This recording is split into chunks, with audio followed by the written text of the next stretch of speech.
ទោះប្រាក់ដុល្លារបានកើនឡើងលើសពី100កាលពីថ្ងៃប្រហោះដោយបានបង្រីកការកើនឡើងដល់3ថ្ងៃជាប់ៗគ្នាបន្ទាប់ពីតុលាការសហព័ន្ធបានសម្រេចថាលោកប្រធានាធិបតីដូណាល់ត្រាំបានហួសពីអំណាចរបស់លោកក្នុងការដាក់ពន្ធទៅវិញទៅមក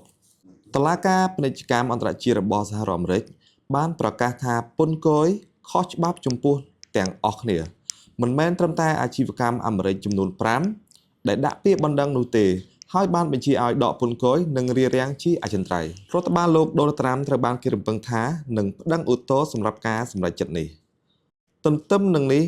វិនិយោគិនបានរក្សាការតាមដានយ៉ាងជិតស្និទ្ធទៅលើការជជែកដេញដោលរបស់ព្រឹទ្ធសភាអាមេរិកជុំវិញផែនការកាត់បន្ថយពន្ធនិងគម្រោងចំណាយរបស់លោកត្រាំដែលទំនងជានឹងមានការកែប្រែយ៉ាងសំខាន់នៅក្នុងសភាជាន់ខ្ពស់នៅលើផ្នែកគោលនយោបាយរូបិយវត្ថុ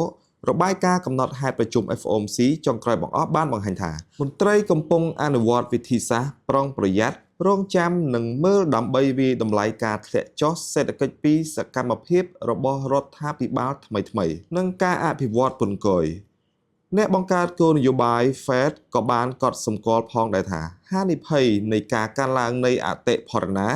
និងភាពអត់ការងារធ្វើបានកើនឡើងយោងតាមព័ត៌មាន Kitco បានឲ្យដឹងថាទោះបីជាប្រាក់ដុល្លារអាមេរិកបានធ្លាក់ចុះ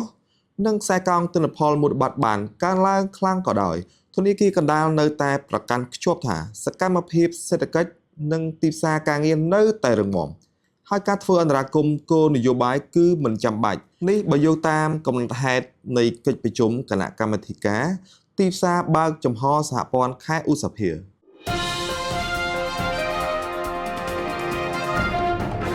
តម្លៃមាសបានធ្លាក់ចុះជិត 1% មកនៅប្រហែល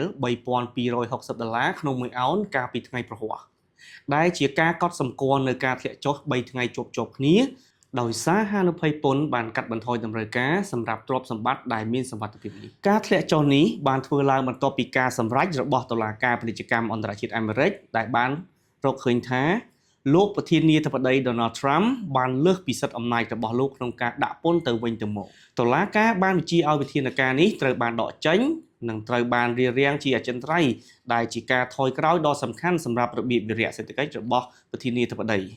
រដ្ឋបាល Trump ត្រូវបានគេរំពឹងថានឹងប្តឹងឧទ្ធរណ៍លើសេចក្តីសម្រេចនេះទន្ទឹមនឹងនេះផងដែររបាយការណ៍ FOMC កាលពីម្សិលមិញពាក់ព័ន្ធនឹងកិច្ចប្រជុំខែឧសភារបស់ Federal Reserve បានបង្ហាញថាអ្នកគោលនយោបាយកំពុងប្រកាន់យកជំហររងចាំនិងមើល